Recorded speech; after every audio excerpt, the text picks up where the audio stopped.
मङ्गलं भगवान् वीरो मङ्गलं गौतमो गणी मङ्गलं कुन्दकुन्दार्यो जैनधर्मोऽस्तु मङ्गलम् सर्वमङ्गलमाङ्गल्यं सर्वकल्याणकारकम् प्रधानं सर्वधर्माणां जैनं जयतु शासनं जैनं जयतु शासनम् जीवमजीवमदौवं जिनवरवसहेण जेण निर्दिष्टं देविन्दविन्दवन्दं वन्दे तं सर्वदा शिरसा वन्दे तं सर्वदा शिरसा। पहले 10 गाथाओं का अपन पाठ करते हैं, फिर आगे बढ़ेंगे। दूसरी गाथा से चालू करते हैं। जीवो वो गमो अमुत्तिकत्ता सदेह परिमाणो भोत्ता संसारत्थो सिद्धो सो विश्वसो ढगई तिक्काले चदुपाणा इंद्रियबलमाउवाण पाणोय व्यवहारासो जीवो निश्चयनदोदुचेदनाजस् उवो गोदुवियप्पो दंसणाणं च दंसणं च दुधा चक्षु ओहि दंसणमध केवलं ण्येयं णाणम् अट्ठवियप्पं मदिसुद ओहि अणाणणाणाणि मणपज्जय केवलमवि पच्चक्ख परोक्षभेयं च अट्ठचदुणाणदंसण सामर्णं जीवलक्षणं भणियं व्यवहाराशुद्धणया शुद्धं पुणक्दंसणं णाणं वर्णरसपञ्चगन्धा दोपासा अट्ठनिच्छया जीवे णो सन्ति अमुत्तितदो व्यवहारा अमुत्तिबन्धादो पुग्गलकम्मादीनं कत्ता व्यवहारदोदो पुग्गलकम्मादीनं कत्ता व्यवहारदोदु निच्छयदो चेदनकम्माणादा शुद्धणया शुद्धभावाणं व्यवहारासुह दुःखं पुग्गलकम्मफलं पभुञ्जेदि आदानिच्छयनदो चेदनभावं खुवादस् अणुगुरुदेहपमाणो उवसंहारपसपदो चेदा असमुहदो व्यवहारा निच्छयनदो असंखदेशो वा।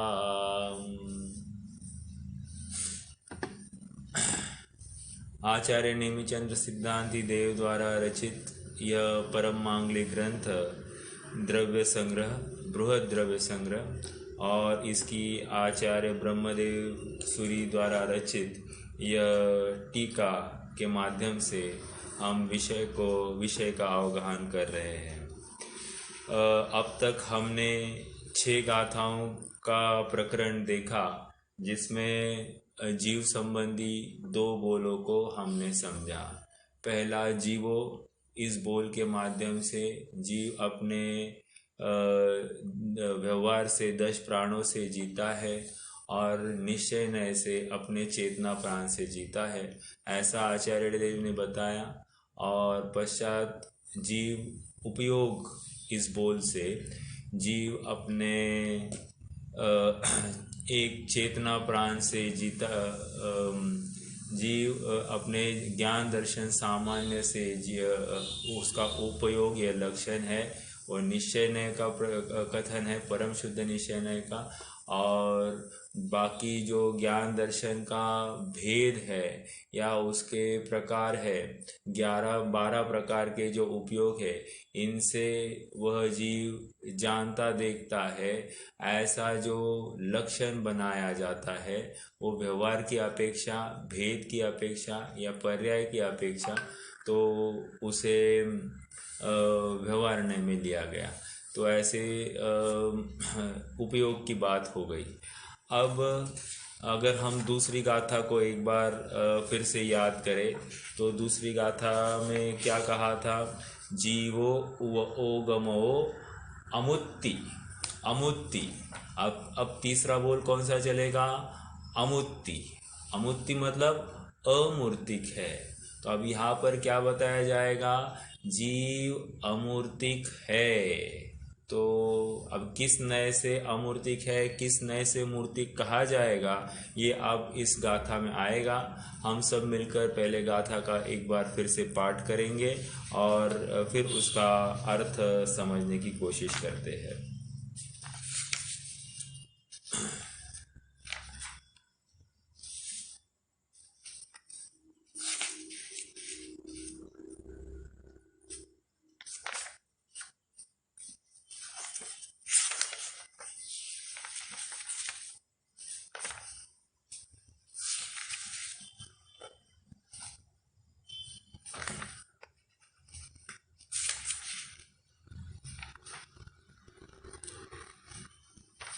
कहाँ गया भाई?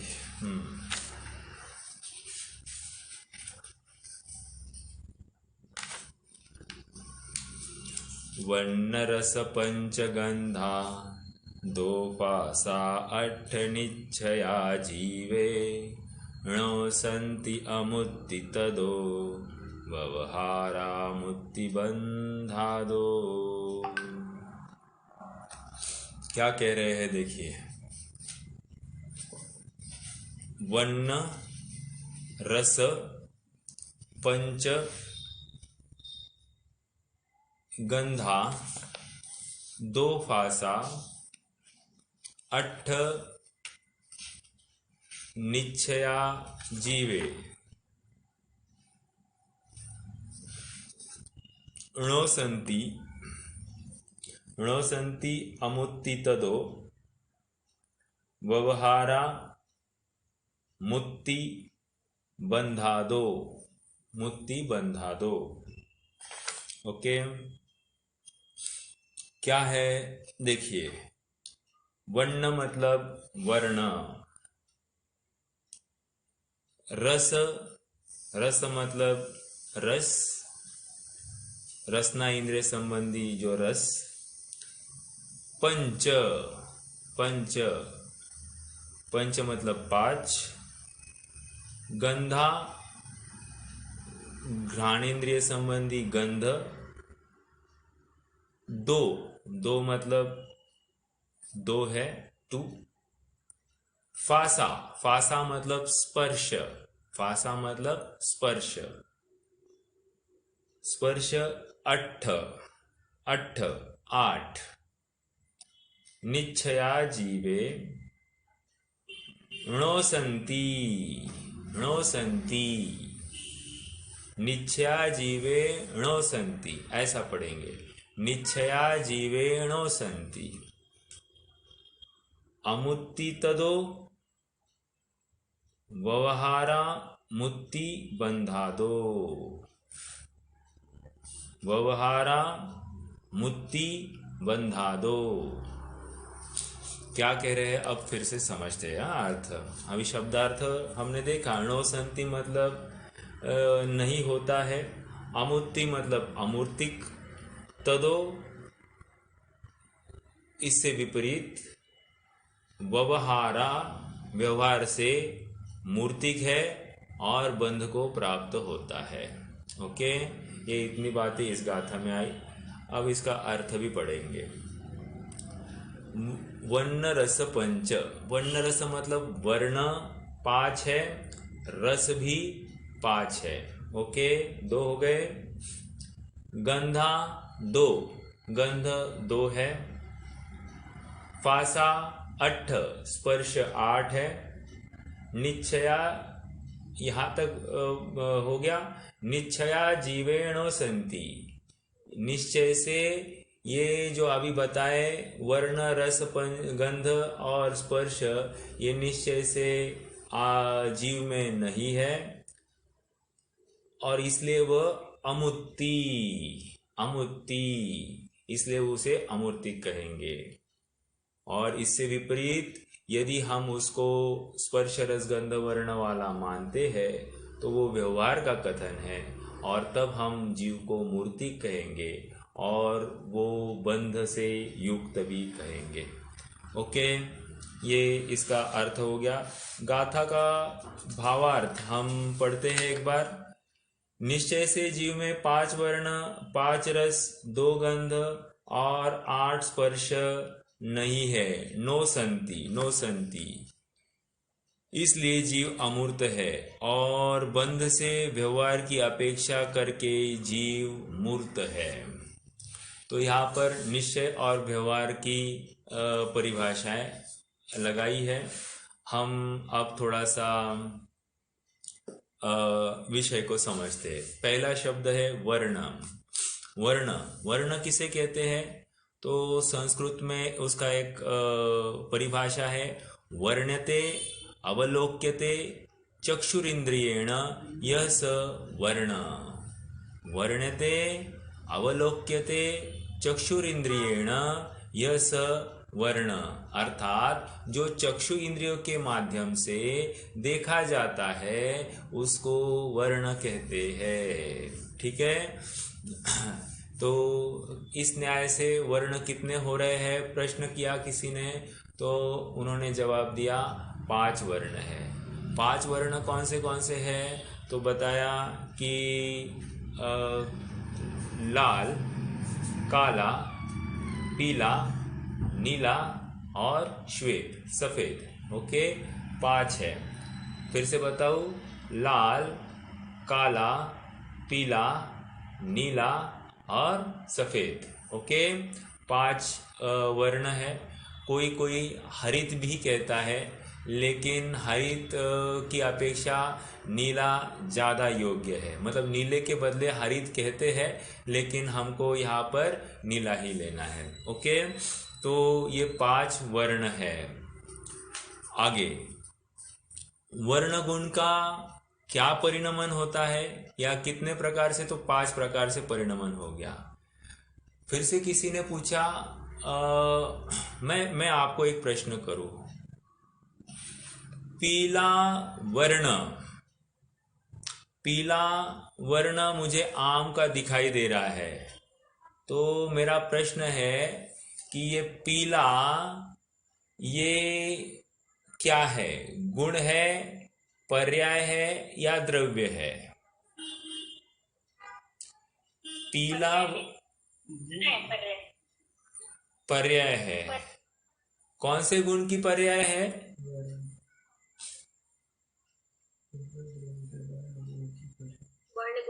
हाँ, ये वर्ण गुण की पर्याय है। बहुत अच्छा, चलिए, तो वर्ण गुण की पर्याय है पीला। तो अभी जितने भी वर्ण दिखाई देंगे, जितने प्रकार के वर्ण दिखाई देंगे, वो वर्ण गुण के पर्याय है। जैसे मैं और एक उदाहरण दूं आपको। मैंने शक्कर को बर्तन में लिया, ओके, और उस शक्कर को मैंने अग्नि पर ताव दिया। ताव देते देते उसको ओटते ओटते गया तो वो पिघल गई। पिघलने के पश्चात और उसको ताव दिया तो वो शक्कर का एकदम कुछ देर में मुझे एक काला फॉर्म दिखाई दिया। तो मेरा प्रश्न है, शक्कर कहाँ है? शक्कर का तो क्या हो गया है? शक्कर का अभाव दिखाई दे रहा है। शक्कर जो पहले सफेद थी, अब मुझे क्या दिखाई दे रहा है? वहाँ काला काला ऐसा एक आवरण दिखाई दे रहा है। तो मेरा प्रश्न है कि क्या शक्कर का नाश हुआ है? पहला प्रश्न क्या है? शक्कर का नाश हुआ है? नहीं। पर्याय बदली है यहाँ पे। हाँ लेकिन अरे भैया शक्कर भी तो ये पर्याय ही है ना। हाँ उस तरह से। पर से हम इधर ले रहे ना शक्कर से। तो वहां पर ये जवाब इस प्रकार चाहिए कि मूल में तो पर्यायांतर तो हुआ ही हुआ है, एक बात। दूसरा, उसमें क्या क्या पर्यायांतर दिखाई दे रहा है हमको? श्वेत वर्ण का काले वर्ण में पर्यायांतर दिखाई दे रहा है। तो वर्ण गुण तो अभी भी बना बरकरार है, उस पुद्गल द्रव्य का वर्ण गुण तो अभी भी बरकरार है। ऐसा होते हुए भी अन्य कोई चीज बन गई है, वो कार्बन जो कुछ बन गया है वो अलग बात है। बट इन शॉर्ट समझने की बात यह है कि यहाँ पर पर्याय का पर्याय बदल रही है, गुण का अभाव नहीं हो रहा है। अर्थात वर्ण गुण अभी भी वहां पर विद्यमान है। सफेद वर्ण था, अब काला वर्ण हो गया है। वर्ण गुण तो बना है, मात्र वर्ण गुण का पर्याय अवस्था चेंज हो गई है। समझ में आ रहा है? थोड़ा सा आगे बढ़ते हैं। अब रस किसे कहते हैं? दूसरा क्या है? रस। तो इसका जवाब है रस्यते इति रसहा। रस्यते इति रसहा। जो रसनेन्द्रिय द्वारा स्वादा जाए उसे रस कहते हैं। चक्षु इंद्रिय को क्या कह रहे थे? जो चक्षु इंद्रिय द्वारा अवलोकन किया जाए उसको वर्ण कहेंगे। अब यहाँ पर जो रसना इंद्रिय द्वारा चखा जाता है उसको रस कहते हैं। ओके, तो प्रश्न फिर से खड़ा हुआ कि रस कितने प्रकार के हैं? तो आचार्य देव जवाब दे रहे हैं तिक्त, कटु, कषायला, अम्ल और खट्टा। फिर से तिक्त, कटु, कषायला, अम्ल और खट्टा। तो ये 5 रस। क्या कहा? मीठा भी आएगा ना? हाँ, मीठा जो है ना, मीठा और नमकीन ये दोनों एक में लिए जाते हैं। यहाँ पर तिक्त कहकर 1 मिनट पहले कटु मतलब कड़वा, कषायला मतलब कषायला ही है। जैसे आंवला जो है वो कषायला होता है। आम्ल मतलब नहीं सॉरी, आम्ल मतलब खट्टा। ओ आई एम सॉरी, आम्ल और खट्टा एक ही है। मीठा अलग से लेना है। Okay, I am sorry. तो मीठा ये 5वां लिया। ओके, और नमकीन एक नहीं आया। तो आचार्यों ने नमकीन को मीठे में ही गर्भित किया है, ये याद रखना, ठीक है? नमकीन को मीठे में ही गर्भित किया है। तो इस न्याय से 5 कौन से हो गए? तिक्त, कटु, कषायला, खट्टा या अम्ल और मीठा। चलिए, तो ये रस गुण की बात है। जैसे हम कहे कि अभी आम, जो कच्चा आम था वो खट्टा था, और अब आम पक गया तो पकने के बाद में उसका रस गुण का परिणमन होकर अब वो मीठा हो गया है। तो रस गुण अभी भी विद्यमान है, और मात्र उस रस गुण का परिणमन खट्टे से मीठे के रूप में हो गया है। ठीक है, तो गुण का नाश नहीं हुआ, लेकिन पर्याय बदली, पर्याय का नाश हुआ है और नवीन पर्याय का उत्पाद हुआ है। ठीक है, तो ये चरपरा यानी नमकीन है क्या? चरपरा मतलब नमकीन नहीं, तीखा लेंगे, तिक्त में डालेंगे। तिक्त क्या बोले आप? तिक्त। अब गंध लेते हैं। गंध किसे कहते हैं? गंध्यते इति गंधः। गंध्यते मतलब जो घ्राणेन्द्रिय के द्वारा जिसे सूंघा जाता है उसको गंध कहते हैं। ठीक है, तो गंध के कितने भेद हैं? तो कह रहे एक सुगंध और एक दुर्गंध। ठीक है, तो ये 2 भेद गंध के हैं। अब चौथा स्पर्श। स्पर्श किसे कहते हैं? स्पृश्यते इति स्पर्शः, अर्थात जो स्पर्शन इंद्रिय के माध्यम से जिसको जाना जाता है या जिसके बारे में ज्ञान किया जाता है, उस विषय को स्पर्श कहते हैं। तो स्पर्श कितने हैं? तो कह रहे स्पर्श 8 है। स्पर्श कितने हैं? 8 प्रकार के बताए जा रहे हैं, अर्थात 8 पर्याय बताई जाएंगी। स्पर्श एक गुण है लेकिन उसकी 8 पर्याय बताई जा रही। अभी भी हमने गंध गुण की क्या है 2 पर्याय देखी, या फिर रस गुण की 5 पर्याय देखी, वर्ण गुण की 5 पर्याय देखी। वैसे ही स्पर्श गुण की कितनी है? 8 पर्याय है। मूल रूप से 8 है, फिर आप विस्तार जितना चाहे उतना कर सकते हैं। वे कौन सी 8? तो स्निग्ध, रुक्ष, हल्का भारी, रूखा चिकना, ठंडा गरम और कड़ा नरम। हाँ, कोमल कठोर कहो या कड़ा नरम कहिए, ठीक है। अब मेरा एक प्रश्न है यहाँ पर। चलो और एक पॉइंट है, उस पॉइंट को लेते हैं फिर ये। लेकिन अब जो ये स्पर्श गुण की 8 पर्याय जो बताई वो किस में है? वो कह रहे हैं कि ये पुद्गल में है। तो परमाणु में क्या होता है? परमाणु में मैंने आपको पिछली बार भी बताया था, परमाणु में क्या होता है? 4 प्रकार की पर्याय पाई जाती है। कौन सी?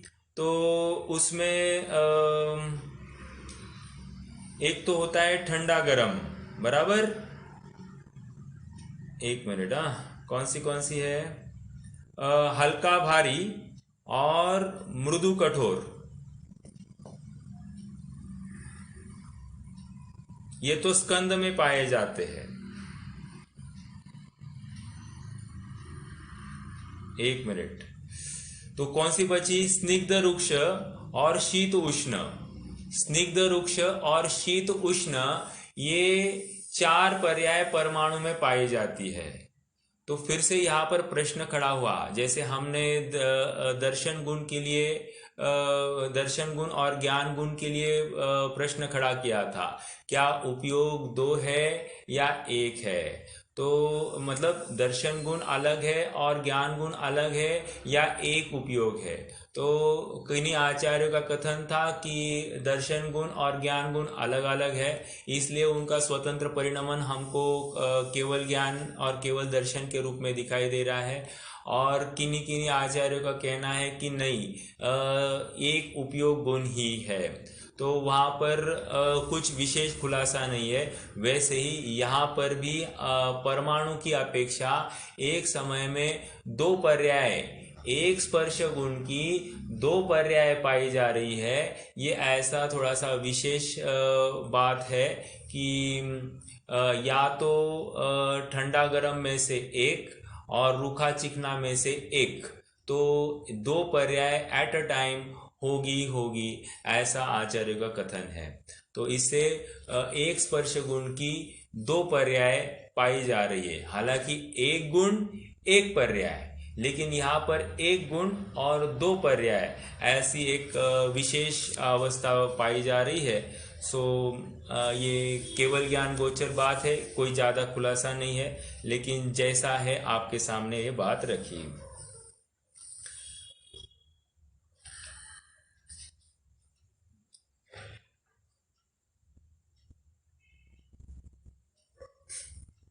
अब एक प्रश्न है खड़ा कि स्पर्श, रस, गंध, वर्ण, इसकी आपने चर्चा की, लेकिन आपने शब्द की चर्चा नहीं की। गाथा में भी अगर आप देखते हैं तो वर्ण रस पंचगंधा 2 फासा 8 निश्चया जीवे, तो वहां पर भी गाथा में वर्ण, रस, गंध और स्पर्श, इनकी चर्चा आ गई।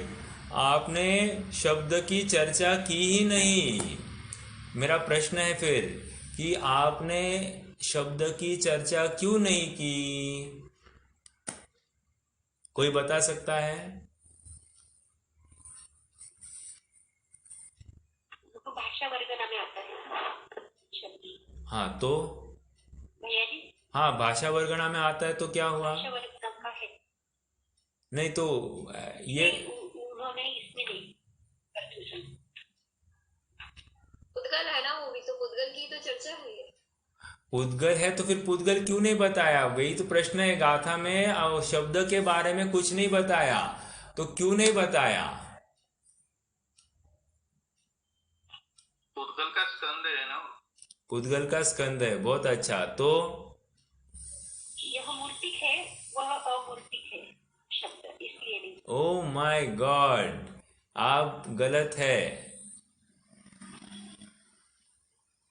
मूर्ति के पुद्गल है तो मूर्ति। हाँ, पुद्गल है तो मूर्तिक है। तो उसमें स्पर्श रस गंध वर्ण पाया जाएगा, पांच इंद्रिय ठीक है। तो शब्द भी है तो उसमें स्पर्श रस गंध वर्ण पाया जाएगा। देखिए, जैसे आवाज कठोर है या मृदु है, सॉफ्ट या कठोर आवाज अपन कहते कि नहीं कहते, तो कोई ना कोई उसमें वैसी विशेषता पाई जाएगी। हाँ मुकेश भैया बताइए। नहीं भैया, वो गलती से चालू हो गया। अच्छा अच्छा, देखो यहाँ तक तो हमने क्लियर कर दी कि ये पुद्गल स्कंद है, पुद्गल स्कंद की पर्याय है। क्या कहा? पुद्गल स्कंद की पर्याय है, और इसलिए गुण विशेष की अपेक्षा चर्चा नहीं है, इसलिए उसको गुणों के रूप से नहीं देखा गया है, वो पुद्गल स्कंद की पर्याय है। तो पुद्गल स्कंद या वर्गणाएं आपस में टकराए तो तब जाकर वहां पर एक आवाज तैयार हो जाती है भाषा वर्गणा के रूप में जो कुछ है।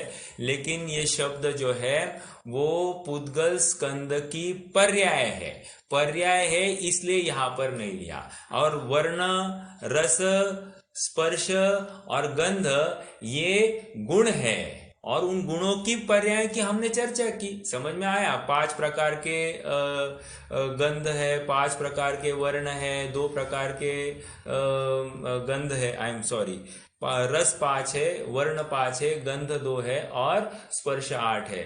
लेकिन पुद्गल की वो पुद्गल स्कंद की पर्याय है, इसलिए उसको यहाँ पर चर्चा में नहीं लिया गया, ठीक है। हालांकि वो भी पुद्गल में ही गर्भित है, लेकिन वो उसके गुण नहीं है, इस अपेक्षा से वो बात है। चलिए, ये बात हो गई। अब तो हमने पुद्गल की बात हो गई। अब यहाँ पर कह रहे हैं निश्चया जीवेणो संति, निश्चय नय से ये जीव के नहीं है, स्पर्श रस गंध वर्ण ये जीव के नहीं है, ऐसा निश्चय नय से कहा। ओके, और इससे विपरीत व्यवहार नय से यह जीव मूर्तिक है और इसलिए बंध का कारण भी बनता है। तो मेरा प्रश्न है कि जीव को मूर्तिक कहा, तो यहाँ पर जवाब दिया हाँ कहा।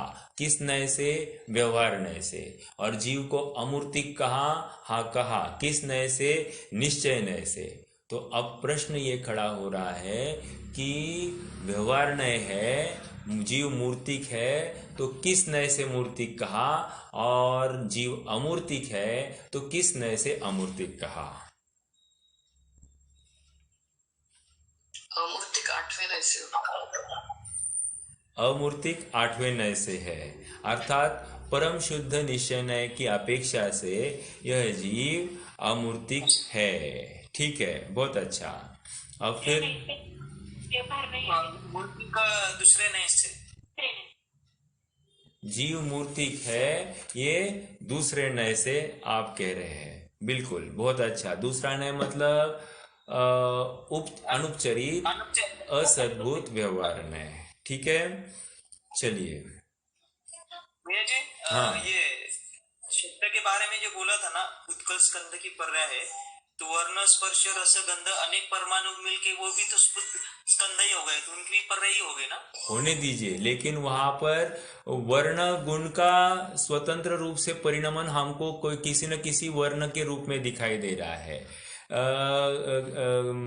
स्पर्श गुण का हमको हल्का भारी रूखा चिकना इस रूप में हमको कोई ना कोई बात हमको व्यक्त दिखाई दे रही है, या रस गुण की हमको किसी न किसी रूप में हमको वो व्यक्त दिखाई दे रही है। वैसे यहाँ पर शब्द के रूप में वो शब्द तो एक पर्याय है, पुद्गल स्कंद की पर्याय।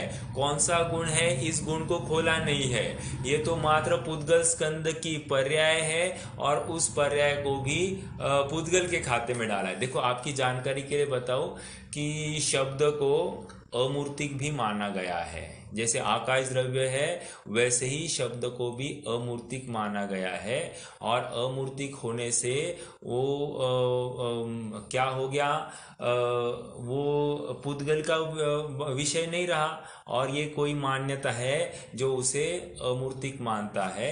और यहाँ पर इसलिए पुद्गल द्रव्य पुद्गल स्कंद की पर्याय कहकर उसको मूर्तिक सिद्ध किया गया है। तो इस नए से उस मत का खंडन हो जाता है। ठीक है,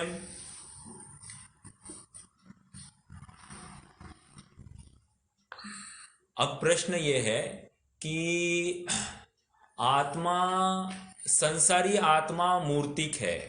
ओके, संसारी आत्मा मूर्तिक है और मुक्त आत्मा तो अमूर्तिक है। मतलब क्यों? क्योंकि हम शरीर के माध्यम से जीव को पहचान लेते, इसलिए जीव को मूर्तिक कह रहे हैं। क्योंकि अगर हम व्यवहार से जीव को अमूर्तिक, हम जीव को सर्वथा अमूर्तिक माने तो क्या होगा कि किसी जीव को हम जीव के रूप में स्वीकार करेंगे ही नहीं। हम चींटी कीड़ों को भस्म की तरह ऐसे कुचल देंगे तो चरना नियोग का यथार्थ रूप से पालन हो, इसलिए जीव को मूर्तिक समझना जरूरी है। ठीक है, अर्थात यहाँ पर जीवों की सिद्धि भी उनके शरीर आदि के माध्यम से होती है, इसीलिए यहाँ पर व्यवहार न्याय भी बहुत जरूरी है। तो संसारी जीव मूर्तिक है और उसमें ये 20 प्रकार के विशेष अवस्थाएं पाई जाती। 20 प्रकार की मतलब स्पर्श रस गंध वर्ण की अपेक्षा बात है, तो ये 20 प्रकार की विशेष अवस्थाओं के साथ में वो पाया जाता है, इसीलिए यह जीव मूर्तिक कहा जा रहा है। ठीक है, अब तो प्रश्न यहाँ पर हो गया कि यदि यह जीव मूर्तिक है तो उसको कर्मबंध, जीव अमूर्तिक है और कर्म जो है वे मूर्तिक है, तो ये दोनों का आपस में बंधन कैसे हुआ? समझ में आ रहा है प्रश्न क्या है? प्रश्न है जीव मूर्तिक और कर्म, जीव अमूर्तिक और कर्म अमूर्तिक, तो दोनों का आपस में बंधन कैसे संभव है? तो इसके लिए मैं आपको मोक्ष मार्ग प्रकाशक में प्रकरण, दूसरे अध्याय का प्रकरण है, जितना जहाँ तक मुझे याद है कि वहाँ पर उन्होंने बताया कि ये जो जिस प्रकार एक स्थूल पुद्गल का और सूक्ष्म पुद्गल स्कंद का आपस में मिलन संभव है, उसी प्रकार जीव और पुद्गल का एक क्षेत्रावगाह रूप होना संभव है। प्रश्न क्या था? प्रश्न ये था कि जीव और पुद्गल का एक क्षेत्रावगाह होना किस प्रकार संभव है? क्योंकि जीव अमूर्तिक है और पुद्गल मूर्तिक है, तो दोनों एक क्षेत्र में कैसे रह सकते हैं? तो वहां पर तर्क क्या दिया? तर्क ये दिया कि जिस प्रकार सूक्ष्म पुद्गल स्कंद और स्थूल पुद्गल स्कंद एक दूसरे के साथ में एक क्षेत्रावगाह, उनका बंधन होता हुआ दिखाई देता है, उसी प्रकार जीव और पुद्गल भी एक क्षेत्र में बंध करके रह सकते हैं। अब इस तर्क में क्या खोट है, कोई बता सकता है?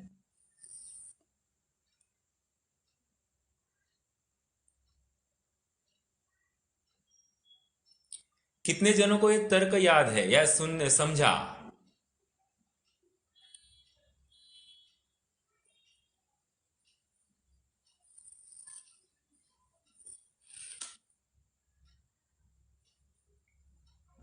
फिर सिद्ध नहीं बन सकेंगे ना।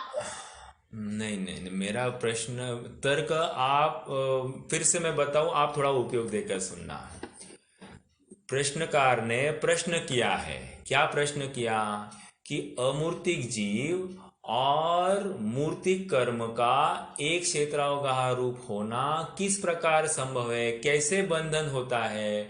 तो इस प्रश्न का जवाब पंडित साहब ने कैसे दिया, कह रहे हैं कि जिस प्रकार लोक में हमको एक स्थूल पुद्गल स्कंद और एक सूक्ष्म पुद्गल स्कंद का एक क्षेत्रावगाह होना या उनका आपस में बंधन होना दिखाई देता है, उसी प्रकार क्या है, जीव और पुद्गल का भी एक क्षेत्रावगाह होना संभव है।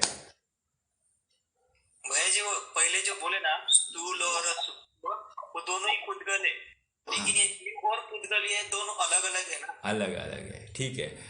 क्या कहना है आपको सोनाली भाभी? यही कहना था भैया, जो भी रोहित भैया ने बोला बराबर। तो ये बात तो वो शिष्य ने पकड़ ली। ओके, तो अब इसका समाधान पंडित साहब ने क्या किया, उन्होंने कहा जीव यहाँ पर सूक्ष्म और पुद्गल यहाँ पर स्थूल, इस प्रकार सूक्ष्म और स्थूल इन दोनों वस्तुओं का आपस में एक क्षेत्रावगाह संबंध है। इतनी ही बात देकर उन्होंने विषय को रैप अप कर दिया। मतलब क्या, यहाँ पर ज्यादा अपन इसका ऊहापोह नहीं कर सकते।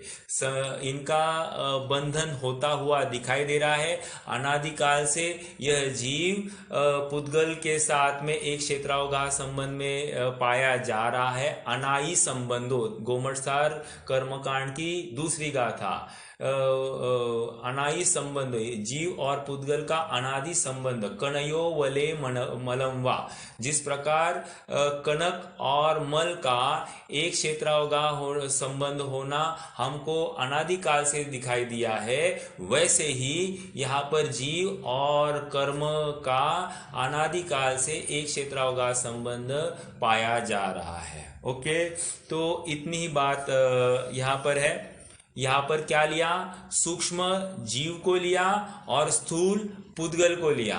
अब पुद्गल क्या है, वो सूक्ष्म भी हो लेकिन जीव की अपेक्षा से वो स्थूल हो गया, इसलिए स्थूल और सूक्ष्म का तो जो तर्क दिया था पंडित साहब ने, स्थूल और सूक्ष्म इन दो चीजों का, अब वहां पर स्कंद छोड़ दीजिए, स्थूल और सूक्ष्म इन दो चीजों का जैसे बंधन होता हुआ दिखाई देता है, उसी प्रकार जीव को सूक्ष्म करना और पुद्गल को स्थूल मानना और उनका भी आपस में बंधन संभव है, ऐसा उन्होंने तर्क दिया। समाधान समझ में आया? बहुत गजब की बात है। आप दूसरा अध्याय पढ़ लेना, मोक्ष मार्ग प्रकाशक, तो वहां पर ये प्रकरण आपको मिलेगा।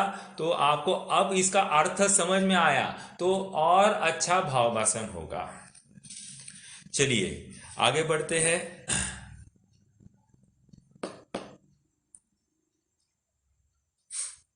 तो हमने और एक बात देखी, कौन से व्यवहार से जीव मूर्तिक है, तो अनुपचरित असद्भूत व्यवहार नय से जीव मूर्तिक है। और जीव अमूर्तिक किस नय से है, तो कह रहे हैं 8वां नय परम शुद्ध निश्चय नय, जिसका जो दृष्टि का विषय है, ऐसे अभेद अपेक्षा से अगर हम उस वस्तु के बारे में, उस जीव वस्तु के बारे में दृष्टि बनाए तो हमको यह अमूर्तिक भाषित होता है। और अमूर्तिक को जो ज्ञान का ज्ञेय बनाता है वही अमूर्त अवस्था को प्राप्त होता है। जो स्वयं को मूर्तिक अनुभवता है वो कभी भी अपने अमूर्तिक आत्मा को ग्रहण नहीं कर सकता।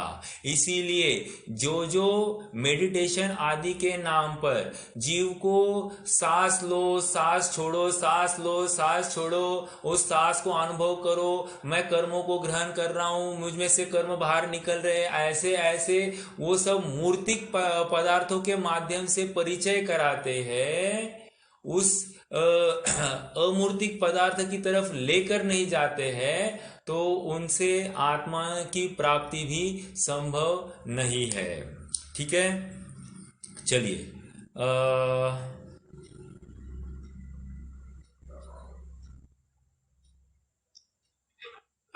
बोलिए ना।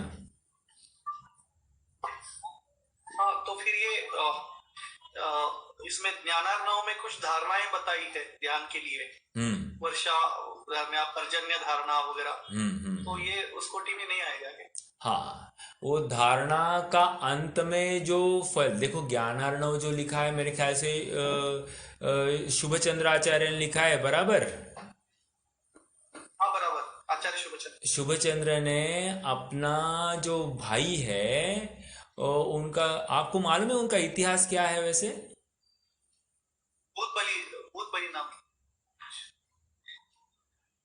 ऐसा है कि शुभचंद्र और उनके भाई, अभी भाई का नाम मैं भी भूल रहा हूँ, बट हाँ, भर्तृहरि, यस, भर्तृहरि।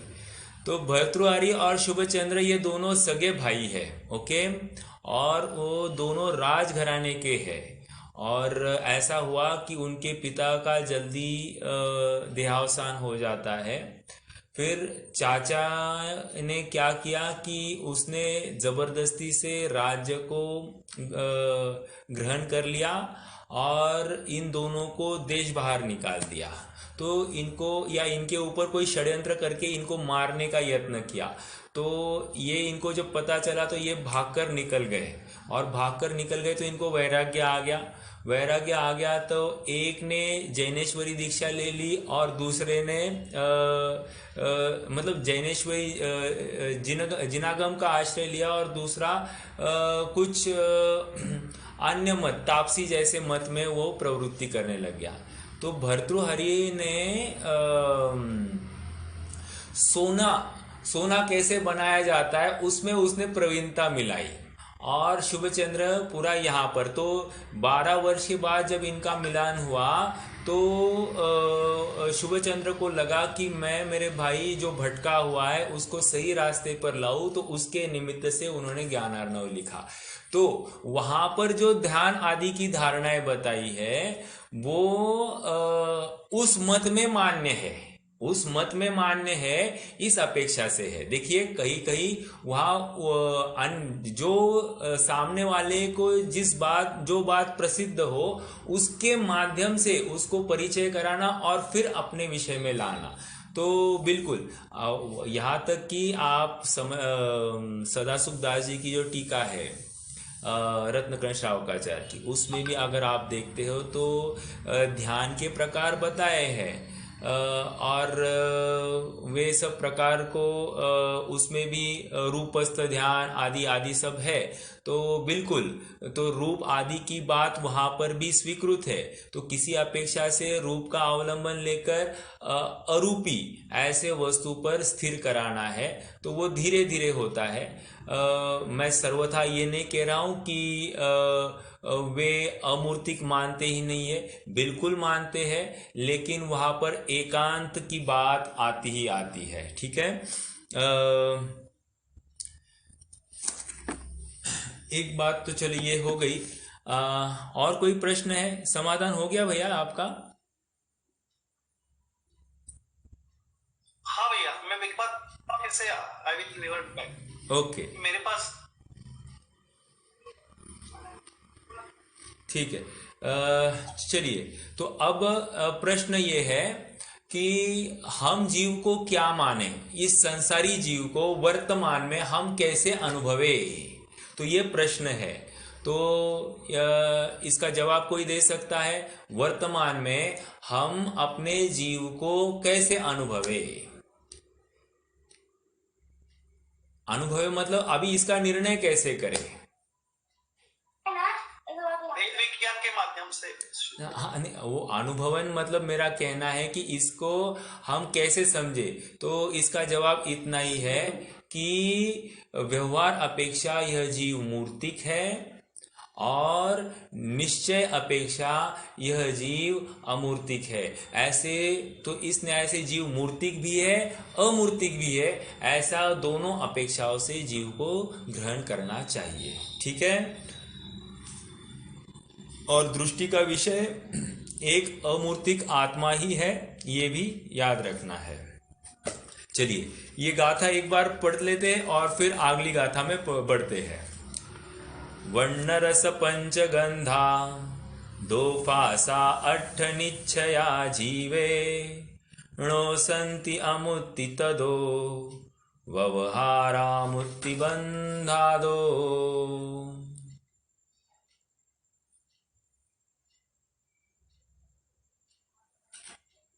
ओके चलिए अगली गाथा, 8वीं गाथा। 7 गाथाएं पूर्ण हो गई है, 8वीं गाथा अब देखते हैं। 8वीं गाथा, उसके लिए फिर से दूसरी गाथा में आते हैं। क्या है? जीवो उवोगमो अमुत्तिकत्ता। अमुत्ति हो गया तीसरा बोल, चौथा बोल कत्ता। कत्ता, कत्ता मतलब कर्ता, कर्ता। तो जीव करता है। ओके, अब जीव करता है के कर, अब हमको जीव सचमुच करता है या नहीं है इसके बारे में उहापोह करनी है। अर्थात अलग अलग एंगल से, अलग अलग विवक्षाओं से जीव का कर्तृत्व या अकर्तृत्व कैसा सिद्ध होता है उसके बारे में चर्चा करनी है। ना सर्वथा कर्ता ना सर्वथा अकर्ता, ठीक है। इस रूप में अब इस विषय को रखा जाएगा। जैसे अब पहली गाथा में क्या था? ना सर्वथा मूर्तिक ना सर्वथा अमूर्तिक, किसी अपेक्षा से मूर्तिक है, किसी अपेक्षा से अमूर्तिक है, ठीक है। तो वैसे अब यहाँ पर किसी अपेक्षा से करता है और किसी अपेक्षा से अकर्ता है। तो किन किन बातों का करता है ये अब यहाँ पर बताया जा रहा है, ठीक है। गाथा पढ़ते हैं। पुग्गल कम्मादीणम कत्ता व्यवहार दो दुनिश्चय दो चेदन कम्माणादा शुद्धनया शुद्ध भावाणम। फिर से, पुग्गल कम्मादीणम कत्ता व्यवहार दो दुनिश्चय दो चेदन कम्माणादा शुद्धनया शुद्ध भावाणम। संधि देखेंगे। पुग्गल कम्मादीणम कत्ता मतलब पुग्गल, कम्म आदि, आदि अलग है। पुग्गल कम्म आदि, कत्ता व्यवहार दो, व्यवहार दो, दु निश्चय दो, चेदन कम्माणादा, चेदन कम्मा, चेदन कम्मा कम्माण आदा। संधि कैसे होगी? चेदन कम्मान आदा शुद्धनया शुद्ध भावाणम, शुद्धनया शुद्ध भावाणम। देखो आप क्या कह रहे हैं। पुग्गल पुद्गल, कम्मादि कर्मादि, ठीक है, कर्म आदि।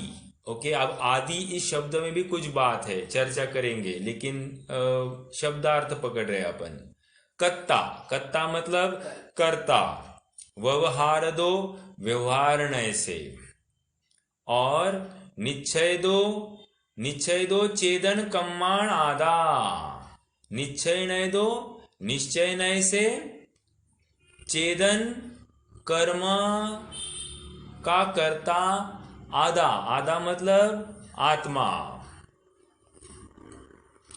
और लास्ट में शुद्धनया शुद्ध भावाणम, शुद्धनया शुद्ध भावाणम। चेतन, हाँ, चेतन मतलब चेतन। तो 3 नए दिए यहाँ पर। कितने दिए हैं? 3। कौन से? देखो, व्यवहार नय दिया 1, दूसरा निश्चय नय दिया, और तीसरा शुद्ध नय दिया 3। ओके, कौन सा? व्यवहार नय, निश्चय नय और शुद्ध नय। अब क्या है थोड़ा समझेंगे। व्यवहार नय से आत्मा पुद्गल कर्मादि कर्म आदि का करता है। एक व्यवहार नय से आत्मा पुद्गल कर्मादि का करता है। एक निश्चय नय से, दूसरी बात, निश्चय नय से चेदन कम्माण आदा, चेतन कर्मों का करता है। दूसरा क्या कहा? निश्चय नय से चेतन कर्मों का करता है। तीसरा शुद्धनया, शुद्धनया शुद्ध भावाणम, शुद्ध नय से शुद्ध भाव का करता है। ओके, समझ में आई ये बात? आइए अब उसका थोड़ा सा अर्थ समझते हैं।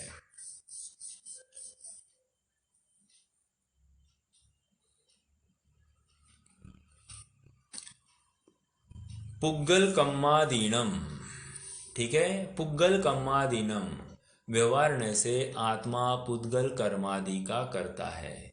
मेरा प्रश्न है कि यहाँ पर पुद्गल कर्मादि में क्या क्या लिया जा सकता है या लेना चाहिए?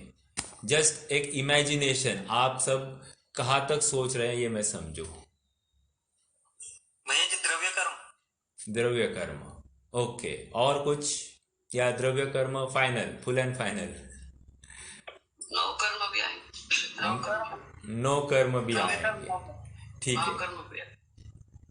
भाव नहीं, व्यवहार ठीक है, आपको लेना है, लेते भाव कर्म लेंगे, लेकिन इसको आचार्य ने अलग जगह पे लिया है, इसलिए अपन इस गाथा के अनुसार चलते हैं तो ज्यादा ठीक बैठेगी। फिर अपन चाहो तो उसको अलग से खोलेंगे, ठीक है। व्यवहार से भाव कर्म भी आते हैं, कोई बात नहीं, आप सही है। आदि, हाँ बोला मुकेश भैया, बोलिए। आदि का भी आएगा व्यवहार से। कौन सा? घर, मकान, घटपट आदि। राइट। ये नौकर का है ना? देखिए ऐसा है कि दो बातों में डिवाइड किया जा रहा है।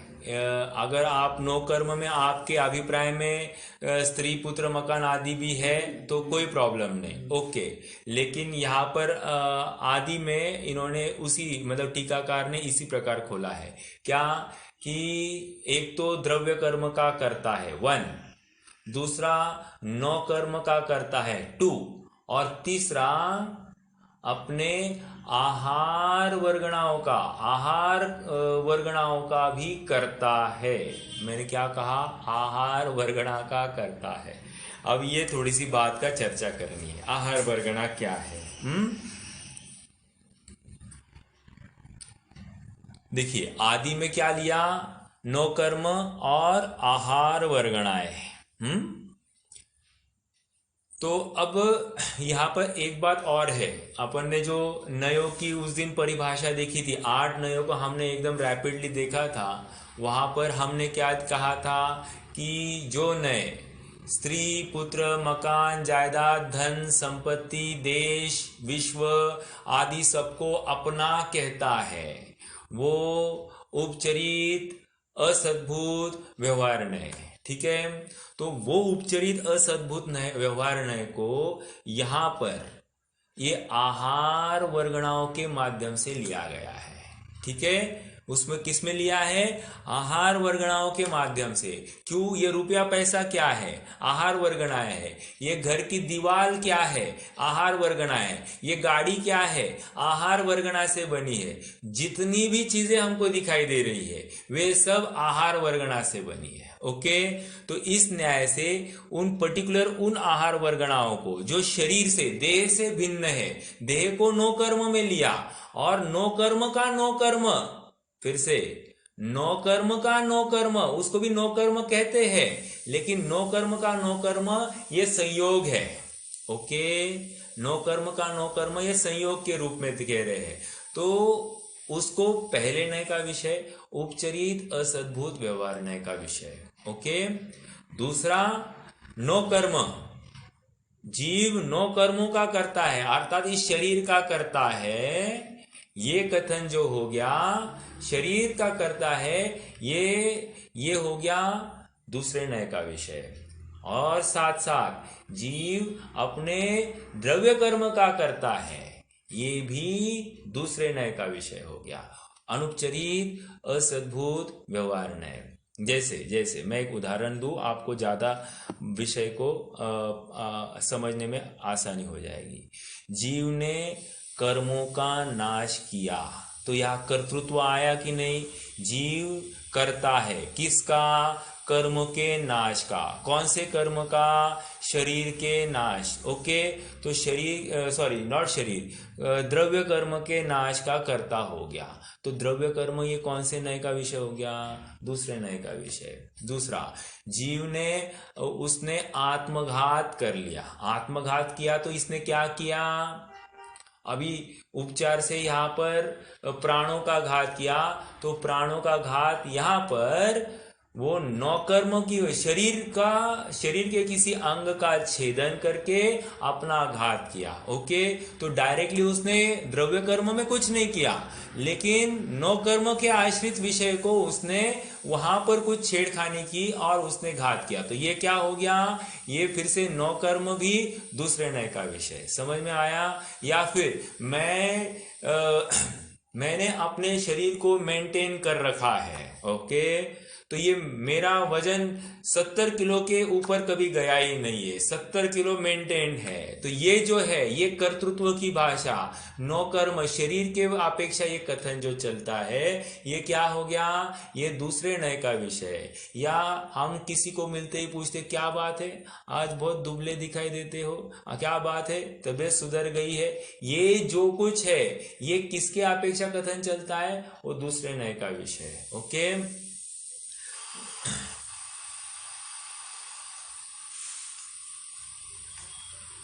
प्रश्न है क्या किसी को?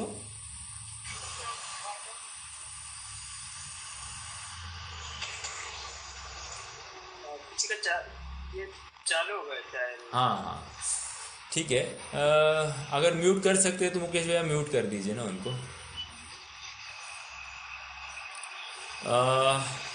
दूसरे नय का विषय हमने देखा कि नौकर्म और द्रव्य कर्म, नौकर्म और द्रव्य कर्म ये क्या है?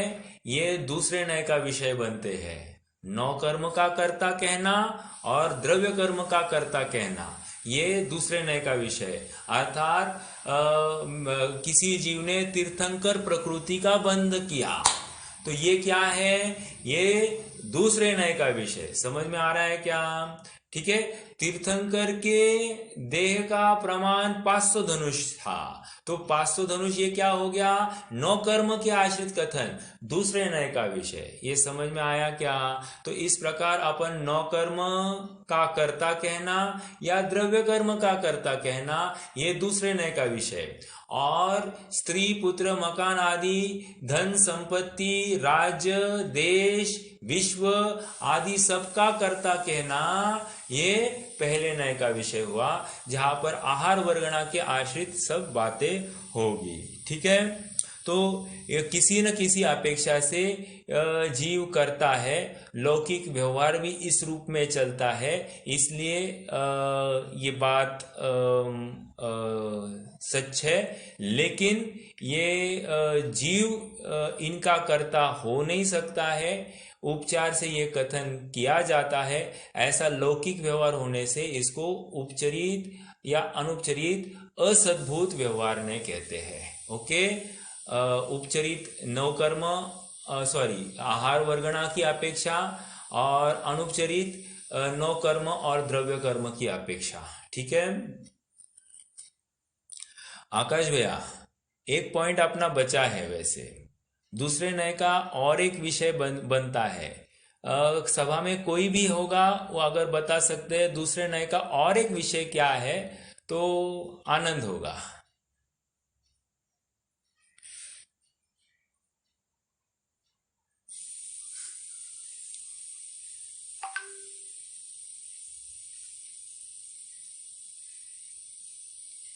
कोई ट्राई करेगा? जिनवानी का वचन आता है? जिनवानी का वचन नहीं। जिनवानी ये क्या है? चलिए, तो उनके भगवान वाणी के कर्ता है, ठीक है। ओंकार ध्वनि भगवान के मुख से मुखरित हो गई, ये कौन से नय का कथन है? पहले नहीं कर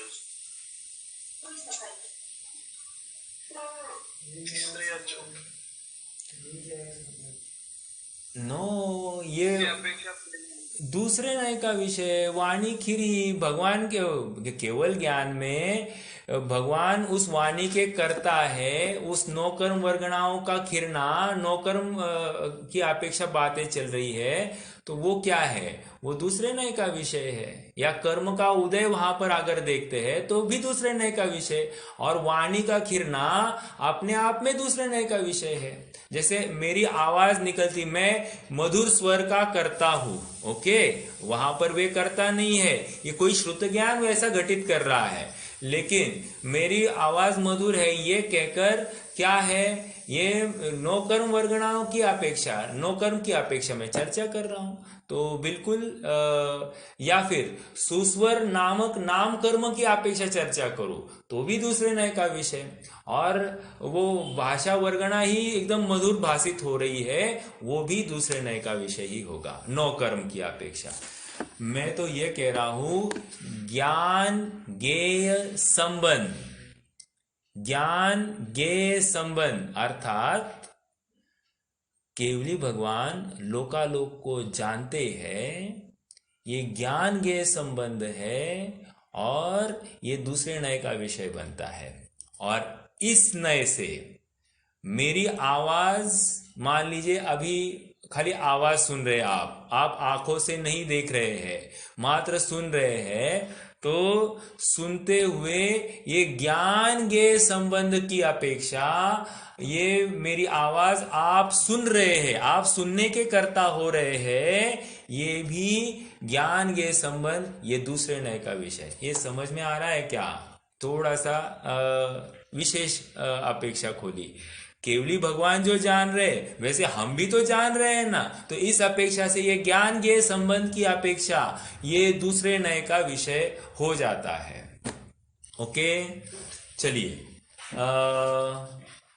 पुद्गल कर्मादीनम कत्ता, मतलब पुद्गल कर्मादि का यह जीव करता है, यह पहला बोल अपना हो गया। अब दूसरा, इस गाथा का पहला बोल, दूसरा क्या है? निश्चय नय दो चेदन कम्मा,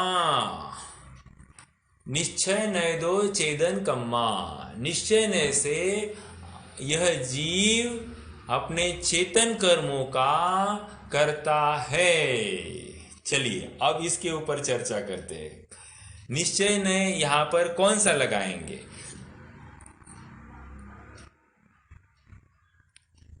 अशुद्ध निश्चय नय, एक देश शुद्ध निश्चय नय? हाँ आकाश भैया, कौन सा?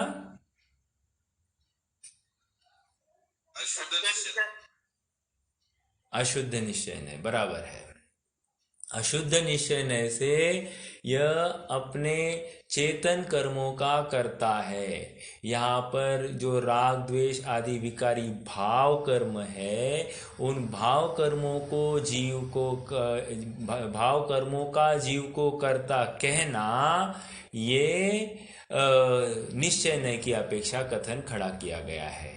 और जो जो पांचवें नय का विषय होता है वो तीसरे नय का भी कथन होगा। तीसरा नय मतलब उपचरित सद्भूत व्यवहार नय, विकारी पर्याय या अल्प विकसित पर्याय, दोनों को तीसरे नय का विषय बनाते हैं। तो ये विकारी पर्याय की अपेक्षा यहाँ पर निश्चय नय दो चेदन कम्मानादा, चेदन कम्मानादा कहकर यहाँ पर अशुद्ध निश्चय नय अर्थात विकारी पर्यायों को अभेद करके कथन किया गया है। समझ में आ रहा है क्या? ये और एक बात समझने योग्य है। आगे आगे तो तीसरा नय भी बैठ गया, पांचवा नय भी बैठ गया। पांचवा नय तो दिया ही है, तीसरा नय हमने हमारी तरफ से भेद अपेक्षा से लगाया है। अभेद अपेक्षा निश्चय नय, जीव में राग आदि है कह दिया, तो ये तीसरे नय का विषय। और रागी जीव कह दिया तो पांचवें नय का विषय। समझ में आ रहा है क्या? रागी जीव कह दिया, पांचवें नय का विषय। और जीव में रागादि विकारी भाव है कह दिया तो भेद करके देखा तो इस अपेक्षा से ये तीसरे नय का विषय है। ठीक है, आगे आगे बढ़ते हैं। शुद्ध नया शुद्ध भावाणम, शुद्ध नया शुद्ध भावाणम, ये कौन से नय का विषय बनेगा?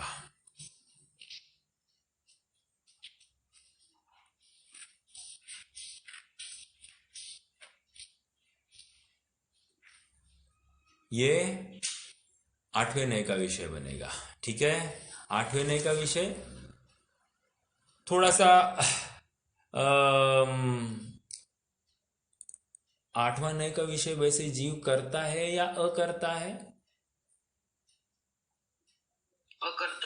अकर्ता है। और यहां पर शुद्ध भावों का कर्ता है ऐसा कहा। अब कैसे लगाएंगे?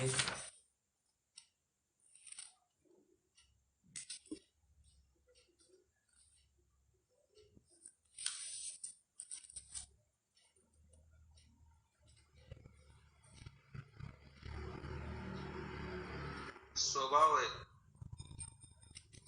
देखिए, शुद्ध नय से जीव अपने भावों का करता है, ये लॉजिकली ये छठे या सातवें नय का लगा सकते हैं। एक बात ठीक है, जहां पर कर्ता कहना है ये छठा और सातवां ही लगाना चाहिए। और आठवां नय ये अकर्ता है। वो जो त्रिकाली ध्रुव है वो शुद्ध भाव भी नहीं करता और अशुद्ध भाव भी नहीं करता। क्या कहा? यदि हम उसको शुद्ध भाव करने वाला मानेंगे तो किसी अपेक्षा से उसको अशुद्ध भाव का कर्ता भी मानना पड़ेगा। किसी अपेक्षा से मतलब उसको अशुद्ध भाव का कभी कर्ता मानना पड़ेगा, जो कि युक्त नहीं है। तो शुद्ध भावों का कर्ता कहना यहाँ पर सातवें साक्षात शुद्ध निश्चय नय का कथन समझना। ओके, और किसी अपेक्षा से इसको एक देश शुद्ध निश्चय नय भी अपन कह सकते हैं। शुद्ध भाव वहां पर एक देश निर्मलपना जो पाया जा रहा है, एक देश शुद्ध भाव जो प्रकट हो गया है, उसका कर्ता जीव को कहना, ये छठवें नय का विषय भी कह सकते हैं। ओके, तो शुद्ध नया शुद्ध भावानम की अपेक्षा यहाँ पर छठा और सातवां नय देख रहे हैं।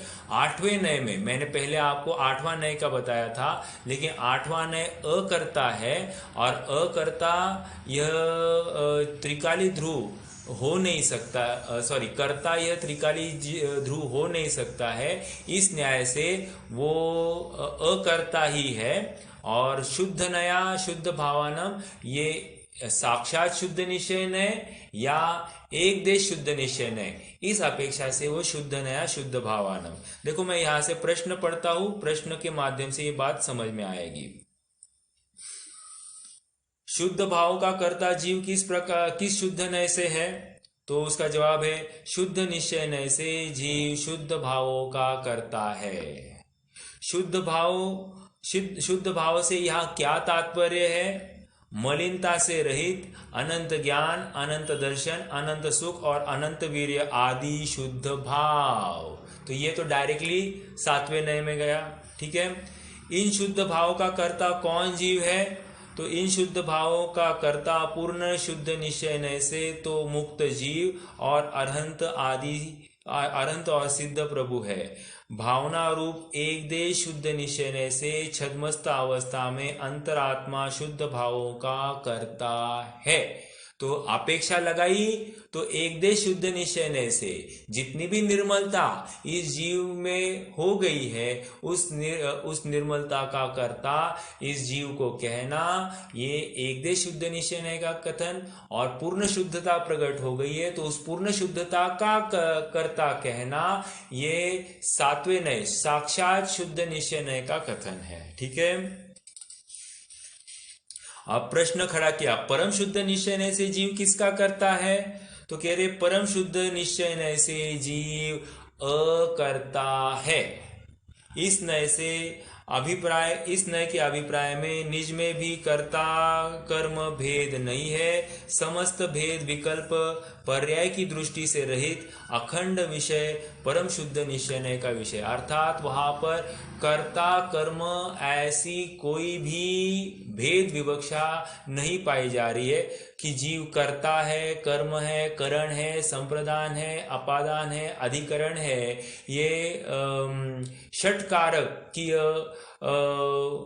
व्यवस्था से ये पार है। क्या कहा? षटकारकीय व्यवस्था से पार है। अर्थात षटकारक फिर किस में घटित किए गए हैं? पर्याय में घटित किए गए हैं। ओके, पर्याय स्वयं षटकारक रूप स्वयंभू है। वो त्रिकाली ध्रुव स्वयंभू नहीं है, वो पर्याय स्वयंभू है। ओके, समझ में आया?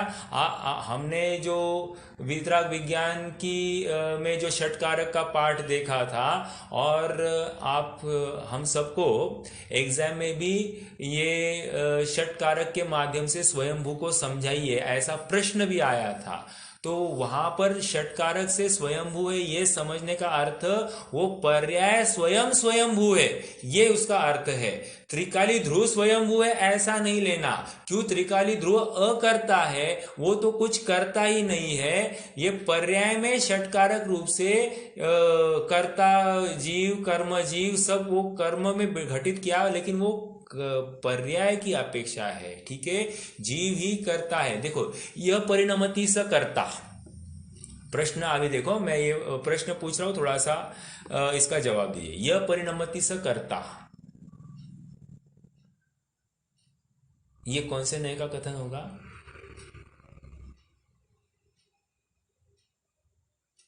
तीसरे नायक का होगा।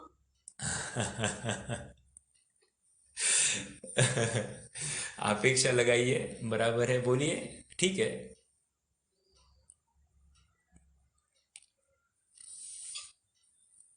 वहां पर रागादि भाव अगर विकारी भाव ले रहे हैं तो यह परिणमति स कर्ता, ये तीसरे नए जीव में राग द्वेष आदि विकारी भाव पाए जा रहे हैं। ओके, और किसी अपेक्षा से चौथे नए का भी विषय बन रहा है ना, जो स्वरूप स्वयं से।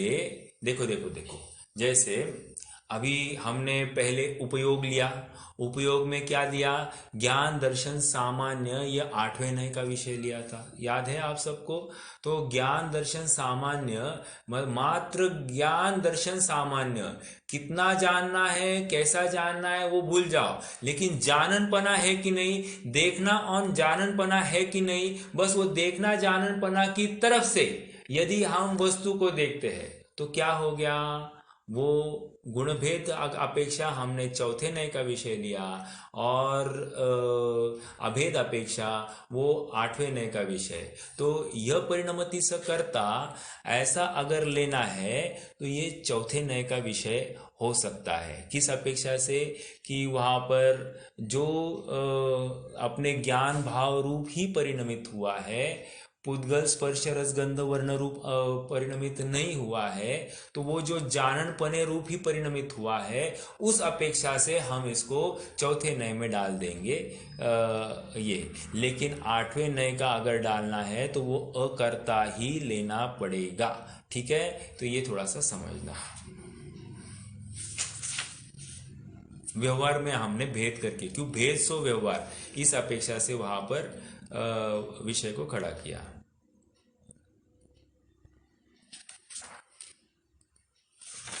हाँ जी, चलिए, ये 2 गाथाएं हो गई है। तो कर्तृत्व को समझकर हमको क्या लाभ हुआ? कर्तृत्व के प्रकरण को समझकर ये है कि जीव संसार अवस्था में अपने परिणामों का करता है। ओके, और उसके फलस्वरूप ही उसका नवीन संसार खड़ा होता है अगर वो विकारी है। और यदि जीव यथार्थ आत्मावलोकन करे, अपने स्वरूप दृष्टि करे, तो नियम से यह अपने मोक्ष का भी कर्ता है ऐसा कहा जाएगा। तो जीव अपने मोक्ष का कर्ता भी कहा, तो ये भी एक नय है। जीव अपने संसार अवस्था का कर्ता है, ये भी बात सही है। जीव मोक्ष का कर्ता है, ये कौन से नय का कथन हो गया?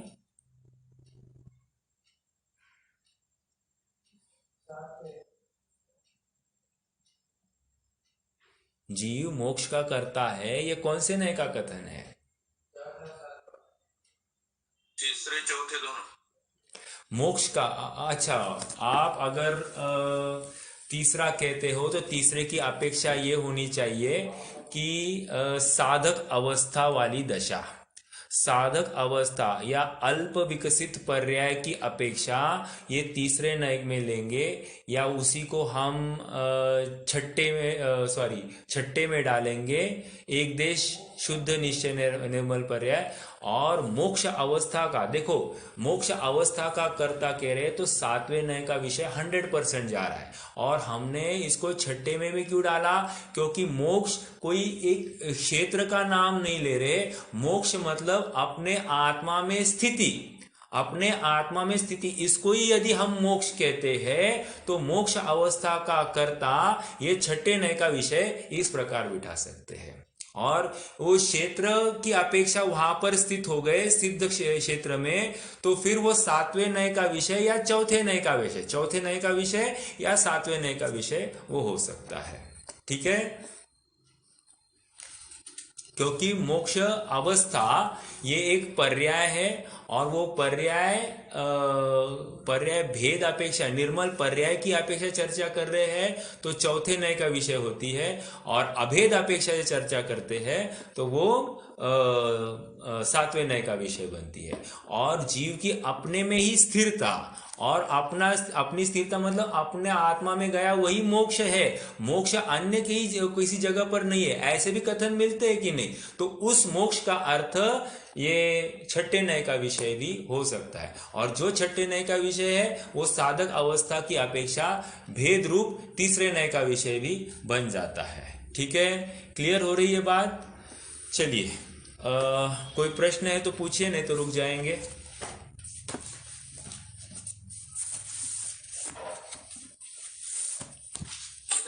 वर्गणा का पूछना था मुझे। हाँ, जो आहार वर्गणा बोली ना, हम जो बोलते हैं तो ये शरीर वगैरह ये भी तो वर्गणा से बना है, मतलब आहार वर्गणा। बिल्कुल बिल्कुल, ये अपना शरीर भी आहार वर्गणा से ही बना है, बिल्कुल सही है। पुत्र मरकान ही आहार वर्गणा में लिया है, ऐसा?